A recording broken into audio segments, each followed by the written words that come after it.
আসসালামু আলাইকুম। সুবর্ণচর নোয়াখালী জেলা ৮ নং ওয়ার্ড ৩ নং চরকেলাক বাংলা বাজার থেকে যে রোডটি ধরেন নবী বাজার দিকে গিয়েছিল, এটা সামনে আমি মাঝামাঝি আছি কমলাপাড়ার দোকানের মাঝামাঝি যে অংশটা আছে নবী বাজার যাওয়ার পথে যে রোডটি, এই রোডটি মানে পুরাপুরি মানে সব থেকে বেশি ভাঙচুর অবস্থা। তো আমরা এই যে রোডটা নিয়ে বিগত ২-৪ বছর ধরে ৪ বছর অনুমানিক হইব, মানে এই রোডটা নিয়ে খুবই খারাপ অবস্থাতে আছি আমরা। এই রোড দিয়ে যাতায়াত করাটা খুবই মুশকিল হয়ে যাইতেছে, এবং এই রোড দিয়ে যদি একজন ডেলিভারি রুগীকে নেওয়া হয়, সে সঠিকভাবে কিন্তু এই রোড দিয়ে মানে নিয়ে যাওয়াটা পসিবল হবে না মনে হইতেছে। এনে অ্যাক্সিডেন্ট চাইতে মারাত্মক লেভেলের মানে ভারীগুলো খাইবে। এই যে দেখেন, শুধু এই থালা না, আমি তো সাধারণ এই থালাতে নামছি শুধুমাত্র আমার ফ্যানটা যেন মানে না ভিজে ওই জন্য, কিন্তু অসংখ্য অসংখ্য থালা রয়েছে মানে সামনে খাদা রোডের মাঝখানে।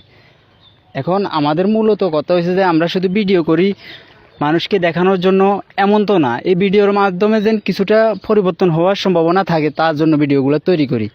তো যদি আমাদের এই রোডটা যদি আপনারা যদি একটু দেখতেন তাহলে আমাদের জন্য অনেক ভালো হইতো। কারণ আমি একটা সময় এই রোড দিয়ে যখন নবীবাজার থেকে বাংলা বাজার যাওয়ার পথে আমার মাথায় বাড়ি গেছে অটোর লগে, মানে গাড়ি কাইট হয়ে গেছে, আমি বাড়ি খেয়ে আমার মাথা ফাইটে গেছে। তার জন্য আমি এই দুঃখে আমি এই রোডটা নিয়ে কথাবার্তা বলতে হইতেছে। যদি বাজেট পড়ে তাহলে তো অসংখ্য অসংখ্য ধন্যবাদ। আর যদি এই রোডে মানে এখনও অবধি কোনো কথাবার্তা হয় না, তারপর যদি হয়ে থাকে তাহলে তো ভালো, আর না হয়ে থাকলে এই রোডটা নিয়ে একটু আপনারা দেখেন।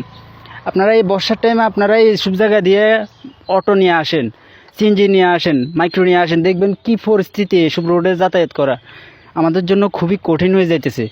তো আমরা চাইতেছি যে আমাদের এই রোডগুলো যেন একটু আপনারা দেখেন। যারা আমাদের সরকার আছে এবং কি এই জেলার এমপি আছে শাহজাহান এমপি, তো আমরা সবাইকে শ্রদ্ধা জানাই। যদি আমাদের এসব কাজগুলো করে তাহলে আমরা আরও অনুপ্রেরণা পাবো, তার থেকে আরও কৃতজ্ঞতা করব, তার প্রকাশ করব।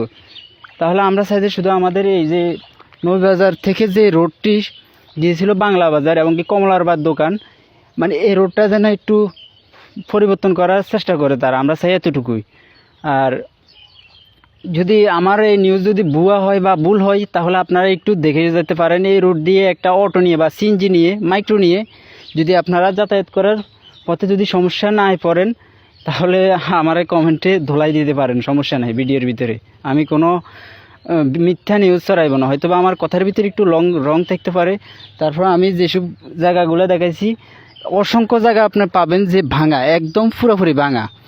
তো আমি চাই যে আমাদের এই নবীবাজারের সড়কটি যেন একটু পরিবর্তন হয়, আমরা চাই এতটুকু, আমাদের নবীবাজারের সড়কটি যেন পরিবর্তন হয়, যেন এটা যেন ফিজ করা হয়, আবার হয়তো বা কাজটা ধরা হয়।